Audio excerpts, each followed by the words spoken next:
Class 11 जब आप start करोगे तो आपको सबसे पहले ये चैप्टर मिलेगा। अच्छा, कुछ लोगों को ये चैप्टर बड़ा फैसिनेटिंग लगेगा, बहुत इजी लगेगा, बड़ा अच्छा लगेगा, बहुत मजा भी आएगा। लेकिन कुछ लोगों का कहीं ना कहीं एक तरीके का ये सरदर्दी बन जाता है। क्यों ऐसा होता है? क्योंकि वो कंसेप्ट क्लियर नहीं रखते। कंसेप्ट क्लियर कहने का मतलब कि वो छोटी छोटी चीजों को जो बेसिक होते हैं ना, उसको अच्छा नहीं रखते। तो स्टार्ट करते हैं। आज हम डे 26 होगा आज हमारा, जिसमें हम देखने वाले हैं बायोलॉजिकल क्लासिफिकेशन। आज हम बात करने वाले हैं बायोलॉजिकल क्लासिफिकेशन की। तो स्टार्ट करते हैं विथ इंट्रोडक्शन। ठीक है, इंट्रोडक्शन क्या है? कह रहा है कि biological classification is the scientific arrangement of organism into the groups, sub groups based on their similarities and differences.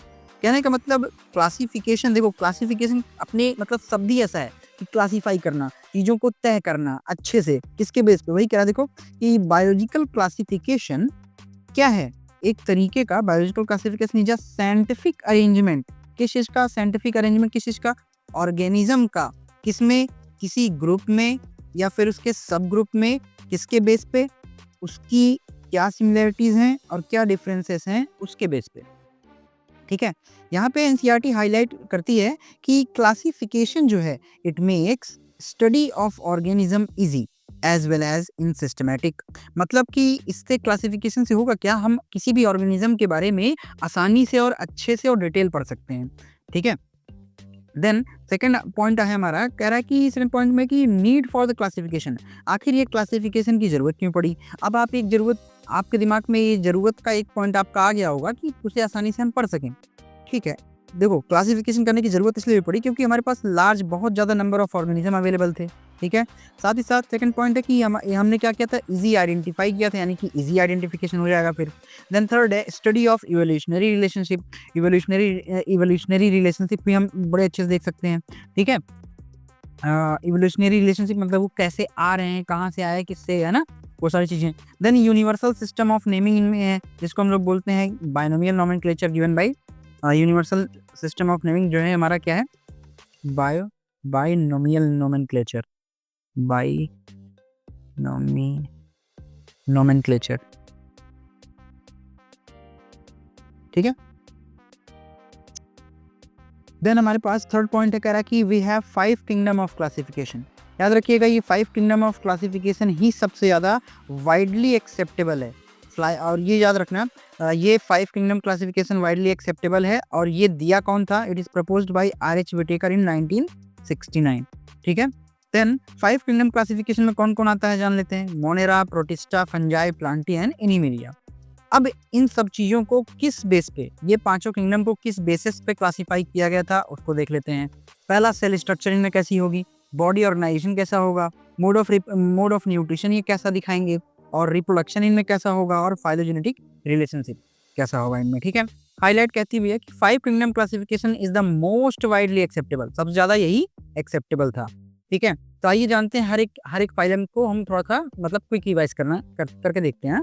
Fourth है हमारा, फोर्थ पॉइंट है हमारा फोर्थ, लेकिन हम पढ़ने जा रहे हैं फिफ्थ, फर्स्ट मतलब क्लासिफिकेशन ऑफ किंगडम, यानी कि मोनेरा किंगडम। मोनेरा की बात जान लीजिए तो इसमें सारे आपको प्रोकैरियोट्स ऑर्गेनिज्म दिख जाएंगे जिनके पास कोई भी ट्रू न्यूक्लियस नहीं दिखेगी। यहाँ पे ट्रू न्यूक्लियस नहीं दिखेगी, यानी कि न्यूक्लियोलस या फिर आप बात करो न्यूक्लियर मेम्ब्रेन की, वो आपको यहाँ पे नजर नहीं आएगी। सेल वॉल यहाँ पे होगी। एग्जाम्पल इसके देख लीजिए कौन कौन से होंगे। बैक्टीरिया, साइनोबैक्टीरिया यानी कि बीजीए यानी कि ब्लू ग्रीन एल्गी, माइकोप्लाज्मा। अच्छा, ये माइकोप्लाज्मा के बारे में जरा सा क्विक याद आया तो जान लो। Mycoplasma is the most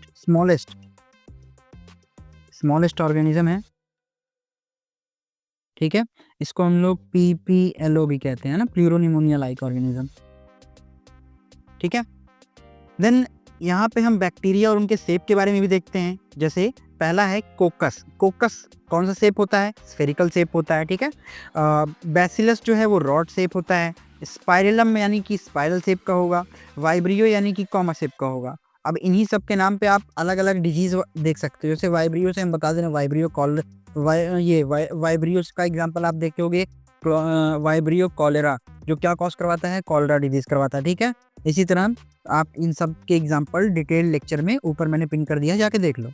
then बात करें न्यूट्रिशन की, तो ये फॉलो करते हैं ऑटोट्रॉफिक न्यूट्रिशन। ऑटोट्रॉफिक में कौन कौन सा? फोटोसिंथेटिक ऑटोट्रॉफिक और कीमोसिंथेटिक। मतलब धूप होगी तो धूप से खाना बनाएँगे, नहीं तो केमिकल से अपना खाना बनाएँगे। और हेटेरोट्रॉफिक नेचर भी शो करते हैं ये। उसमें से हेटेरोट्रॉफिक में सैप्रोफाइट्स और पैरासिटिक। सैप्रोफाइट वही सड़ी गली, और पैरासिटिक मतलब किसी के ऊपर रह के उसका अपने होस्ट का न्यूट्रिशन खा लेना।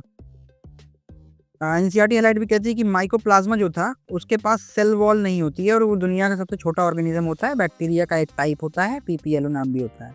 देन उसके बाद हमारे पास आता है kingdom protista. Kingdom protista unicellular eukaryotes होते हैं, याद रखना। पहली बार हमको यहाँ पे यूकैरियोट्स दिखे हैं, ठीक है, यूकैरियोट्स, ठीक है, लेकिन होंगे कैसे, यूनिसेलुलर ही। और मोस्टली ये कहाँ दिखेंगे हमें, एक्वेटिक नेचर के होते हैं। एग्जाम्पल इसका क्या क्या हो जाएगा, अमीबा, पैरामीशियम, यूग्लिना, डायटम, ठीक है। न्यूट्रिशन क्या फॉलो करेंगे, ये न्यूट्रिशन इनमें होगा ऑटोट्रॉफिक न्यूट्रिशन फॉलो करेंगे, हाँ, हेटेरोट्रॉफिक फॉलो करेंगे, और मिक्सोट्रॉफिक। मिक्सोट्रॉफिक कौन सा करता है, यूग्लिना, लाइट होगी तो फोटो तो सिंथेसिस करेगा, अगर लाइट नहीं होगी तो कीमोसिंथेसिस टाइप का, ठीक है। एनसीईआरटी हाईलाइट कहती है कि डायटम्स हैव सिलिकीसियस सेल वॉल, ठीक है, इसी वजह से इन्हीं का डिपॉजिट कहलाता है, मतलब सिलिका डिपोजिशन करवाता है इसमें क्या बोलते हैं, सी में। देन नेक्स्ट है हमारा किंगडम फंजाई। किंगडम फंजाई में यूकैरियोट्स आते हैं। यूकैरियोट्स मतलब जिनके पास ट्रू न्यूक्लियर मेम्ब्रेन अवेलेबल हो, हेटेरोट्रॉफिक नेचर के होते हैं, सेल वॉल इनकी काइटिन की बनी होती है, ठीक है। बॉडी स्ट्रक्चर की बात करूं तो इनमें माइसीलियम होता है जो बना होता है हाइफे का, ठीक है। टाइप ऑफ फंजाई में हम देखते हैं, पहला हमारे पास फेकोमाइस्टीस, एस्कोमाइस्टीस, बेसिडोमाइस्टीस और ड्यूटेरोमाइस्टीस। फेकोमाइस्टीस का एग्जांपल होता है राइजोपस, एस्को का होता है ईस्ट, और बेसिडियो का होता है मशरूम, जो एडिबल भी होता है, नॉन एडिबल भी होता है। ड्यूटेरोमाइस्टीस जो है इम्परफेक्ट फंजाई इसको बोलते हैं, याद रखना। अच्छा, सबसे बड़ी मतलब अच्छी बात यह है, क्या मतलब बहुत इंपॉर्टेंट बात क्या है कि इन सब का ना कॉमन नेम आता है, इन सब का कॉमन नेम जरूर रट के जाएं, ठीक है। जो हम कहाँ पे दे दिए हैं, हमने वो डिटेल लेक्चर में डाल रखा है, जाके ऊपर देख लो आप, ठीक है। एनसीईआरटी हाईलाइट कहती है कि फंजाई जो है स्टोर करते हैं फूड को in the form of glycogen. मतलब फंजाई फूड को किस फॉर्म में स्टोर करते हैं, in the form of glycogen के फॉर्म में, ठीक है। Kingdom Plantae. प्लांटी में कौन आता है, मल्टी सेलुलर ऑर्गेनिज्म आते हैं, ऑटोट्रॉफिक नेचर के आदो होते हैं, ठीक है। और सेल वॉल इनकी बनी होती है सेलुलोज की, यानी कि ये सेलुलोज जहाँ दिख गया समझ लेना कि वो ग्रीन प्लांट्स की बात कर रहा है, ठीक है। कैरेक्टरिस्टिक क्या है, फोटोसिंथेसिस करेंगे, ठीक है। अल्टरनेशन ऑफ जनरेशन में होगा, ठीक है। और एनसीईआरटी हाईलाइट क्या कहती है कि प्लांट जो होते हैं they are the primary producer of ecosystem, ठीक है। और यहीं से प्राइमरी प्रोड्यूसर है तो सारा फूड चेन यहीं से शुरू होगा, ठीक है। देन नेक्स्ट आता है हमारे पास एनिमल किंगडम। एनिमल किंगडम यानी कि किंगडम एनिमिलिया। मल्टी सेलुलर होते हैं, हेटेरोट्रॉफिक होते हैं, सेल वॉल इनमें नहीं पाई जाती है क्योंकि ये एनिमल सेल है ना। कैरेक्टरिस्टिक्स जो है क्या है, वेल डेवलप्ड टिश्यू आपको दिखेगा, लोकोमोशन इनमें होगा, ये मूवेबल होंगे, मूव कर सकते हैं हेयर एंड देयर। और एनसीईआरटी हाईलाइट कहती है कि animal shows diverse body plan. Animal जो है अलग अलग diverse body structure and body plans दिखते हैं। देन हमारे पास नेक्स्ट आते हैं वायरस, वेरॉइड्स और लाइकेंस। वायरसेस की हम बात करें तो they are a cellular, cell नहीं होती, ऑब्लिगेटेड पैरासाइट होते हैं, ठीक है। जेनेटिक मटेरियल जो होता है इनमें या तो डीएनए होगा या तो आरएनए होगा, ठीक है। और जो वायरसेस होते हैं they are the crystalline like non living object. आपको लगेगा कि नॉन लिविंग है, ठीक है, बट ये काम करते हैं अपना। वेरॉइड्स क्या होते हैं, they are small RNA molecules, ठीक है, कॉज क्या करते हैं, प्लांट डिजीज। वेरॉइड्स ये ऐसे होते हैं धागे, ठीक है। और ये जो वायरसेस हैं ये कुछ ऐसा होता है, ठीक है, ठीक। देन बात करें लाइकेंस के तो ये है सिम्बायोटिक एसोसिएशन, जो किसके किसके बीच होता है, एल्गी और फंजाई के बीच होता है, माइकोराइजा के प्लांट में दिख जाएगा पेड़ के नीचे। देखो एल्गी क्या करता है, एल्गी ग्रीन है तो फोटोसिंथेसिस करेगा मतलब खाना बनाएगा, और फंजाई क्या करेगा, माइसीलियम हाइफाई बनाएगा मतलब ये शेल्टर प्रोवाइड करेगा। तो फंजाई एल्गी को शेल्टर देता है, एल्गी फंजाई को खाना देता है। हाईलाइट कहता है कि lichens are indicators of air pollution, ठीक है। लाइकेंस क्या है, इंडिकेटर हैं एयर पोल्यूशन के। हमने कौन कौन से एनसीईआरटी की पॉइंट्स देख लिए, प्रोकैरियोट्स देख लिए, यूकैरियोट्स, माइसीलियम हाइफाई, मिक्सोट्रॉपिक और सिम्बायोसिस हमने देख लिया। आइए देखते हैं कुछ एनसीईआरटी क्वेश्चंस जो आने के जिसके चांसेस हैं। कह रहा है कि 5 kingdom classification was proposed by, सबको पता है, आपको बताया मैंने, RH Whittaker, option C. Cell wall जो फंजाई की होती है वो किस चीज की बनी होती है, काइटिन की। Which organism lack cell wall, कौन सा ऑर्गेनिज्म सेल वॉल लैक करता है, माइकोप्लाज्मा, पीपीएलओ। मिक्सोट्रॉफिक किसको बोला जाता है, यूग्लिना को, ठीक है। लाइकेंस क्या होते हैं, लाइकेंस आर सिम्बायोटिक, क्योंकि वो एल्गी और फंजाई के बीच में होता है माइकोराइजा में, that's why they are symbiotic in nature. That's it for the day. Hope so आपको ये रिवीजन सेशन अच्छा लगा हो। अगर मैं बार-बार कह रहा हूँ ये रिवीजन सेशन था, इसलिए हमारे पास एक लिमिट होती है कि हमको इतने देर में लेक्चर को खत्म करना है।